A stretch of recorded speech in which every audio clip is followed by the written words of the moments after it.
everybody, and welcome to Week in Review, where we take a look at all the games we reviewed last week. And there were some amazing games we took a look last week. But what we're going to do here in this video is we're going to shorten those reviews down into real quick bites, and then you can kind of peruse through this and see if there's any of those reviews you'd like to go back and check out, which I really think you're going to want to, because some great games came out this week. Anyhow, let's get started.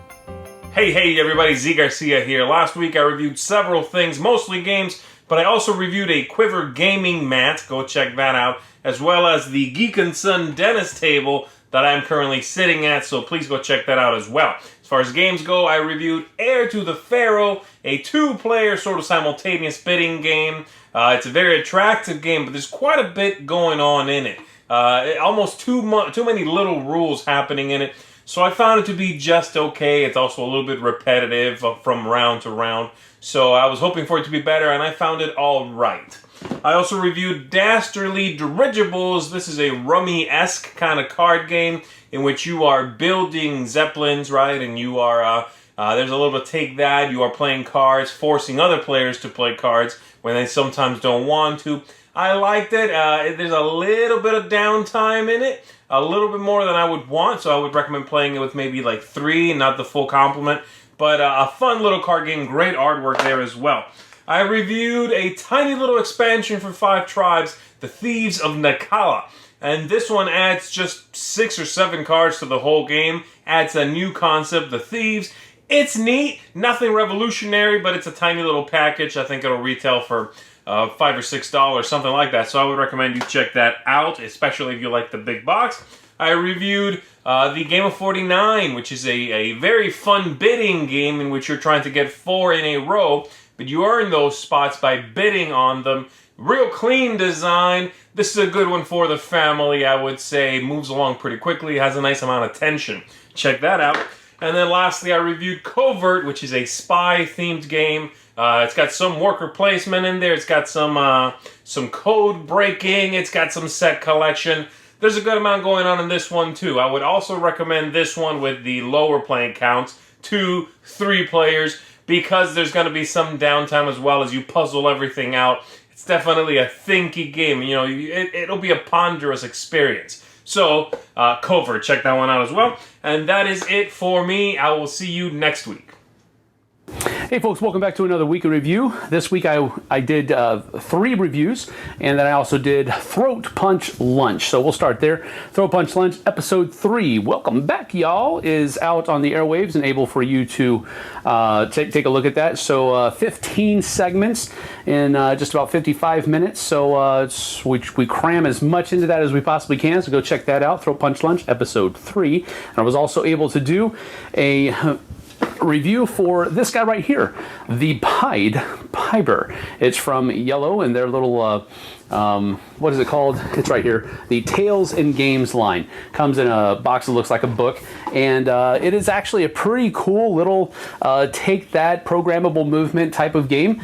Really fun, actually. A lot more fun than I was expecting it to be. So go check out that review. I was also able to do another game, which is a reprint of Cloud 9 called Celestia. Now, Celestia is a push your luck game, but there's a little bit more to it than that. There's some special cards thrown in the decks for the action cards and all that kind of stuff. So it's actually push your luck with a small little smidge of take that every once in a while with special abilities here and there. So it's actually really fun. Go check that one out, Celestia. And I was also able to do a review on a couple of Meeple Realty box inserts for Firefly the game and Star Wars Rebellion. So pretty high quality box inserts there, but go check out that review for further details. And that's it for me this week. See you on the flip side. This week on To The Point, I gave my opinions on Scythe. It's a 1 to 5 player Kickstarter project. I gave it a 9 out of 10. It's a great game. Check it out and check out the review. See you next week. So for me, first of all, we're going to start with the one game last week I didn't like. There's a really lot of great games recently, and that's Diplomacy. Although I did this review with Jason, and this is a kind of a retro look at Diplomacy, and he loves Diplomacy, so you'll see very different opinions in our review of that one. Just too long, way too long, and too stressful for me. Then back to the games that I really did enjoy. First, we'll start with Swipe Out, which is a really simple concept. Throw chips off your board as quickly as you can each round to match a grid. A simple thing, but my kids really enjoyed it, and it's kind of fun speed game to play with them. Magic Feathers is another kids game. This is a dexterity game where you have feathers on your hand and you blow them off and they land on the table. A really cool concept.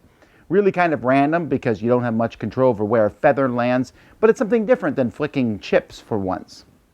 Then we get to Brix. This is kind of like Connect 4 on steroids, where you have these bricks, these blocks, really great quality by the way, and you're stacking them to get X's or O's or oranges or blues or colors versus XOs together at 4 in a row. But you kind of have more freedom than Connect 4, and you're kind of building a structure, a tiny bit of dexterity. Then Rabbit Rally, another kids game in which you are trying to get rabbits across the board using bridges, and your kids are learning basically how to guesstimate. I want to get the rabbit, and so I think this bridge is going to be this long, and they can't actually put the bridge there until they're finished placing the rocks. And then there's a little bit of a push your luck aspect to the advanced version. An excellent game for children. Jason and I also took a look back at the classic game Royal Turf. Royal Turf is a horse racing game from Reiner Knizia, mostly a horse betting game where you roll dice, and this game was reprinted years later as Winner's Circle. We talk about how this game has survived over the years and just a really fast, fun betting game. Ghostbusters, Protect the Barrier. This is based on the new Ghostbusters 2 movie, but it's also based on a game, Ghost Fightin' Treasure Hunters, which I reviewed a couple weeks ago. It's a cooperative, mostly children's-style co-op game, but I mean adults can play it too, where you're going through and trying to collect different discs and get them out and fight ghosts along the way. Silly, fun, good components. Not as good as the Ghost Fightin' Treasure Hunters, but still a solid little game, especially for its price. I took a look at the new Time's Up Title Recall expansions, all 4 of them. They're all pretty much the same. They just add more stuff, but more stuff for that game is good. I also looked at the incredibly long Magic the Gathering Arena of the Planeswalkers Shadow over Innistrad expansion / standalone, and this is one that made me very happy because I was starting to get a little worried about content for the game. This adds even more content than the original game had, or at least as much, and there's enough now for you to mix and match and make any kind of army you want. Speaking of expansions, I also reviewed the new Dice Masters set where they have Flash and the Arrow characters from those TV shows, well, still from the comics, but based on those TV shows, and a few other different characters, that one from the Teen Titans and things. A whole lot of new keywords, a lot of new concepts, including characters that have 2 of the energy types, so that's unique and interesting. Salem was a new deduction style game, and one of those games where the basic game is better than the advanced game, but they're still both very intriguing, trying to figure out who is a witch and who's not a witch. Very evocative theme-based art, good component quality, just a really solid, straight-up deduction game, and there's not many of those produced these days. Then the big 3 games we reviewed last week. First, Scythe, which is just getting huge praise everywhere, and I also liked it quite a bit. It's more Euro game than not. You see all these mechs and you think, wow, lots of fighting. There is fighting in the game when the fighting is done very well with combat dials and such, but it doesn't dominate. It's just a small percentage. It's mostly about kind of getting your engine going, but it is a cool engine and the best artwork in any game I've seen this year. Defenders of the Last Stand. Sam and I took a look at this one together. This is a kind of a, well, not kind of, it's definitely a reworking of Defenders of the Realm. It's set in a post-apocalyptic future, think Mad Max, as players are defending a town last stand from bikers and gangs and mutants and all sorts of things, and you're going out and having adventures. Very strong storytelling elements to this one. A lot of plastic pieces and decks of cards, but it plays fairly smoothly, Defenders of the Last Stand.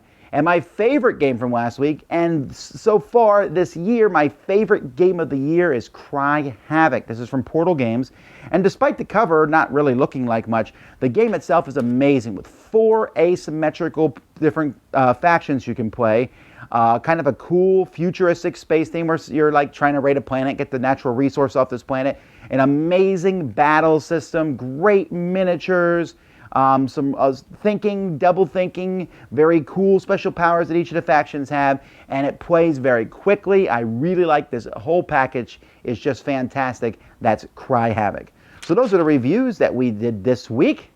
Check some of them out, and we got some more great ones coming this coming week. It's very, very exciting as we get closer to Gen Con. Until next time, this has been Week in Review. I'm your host, Tom Vassell. Thanks for watching The Dice Tower.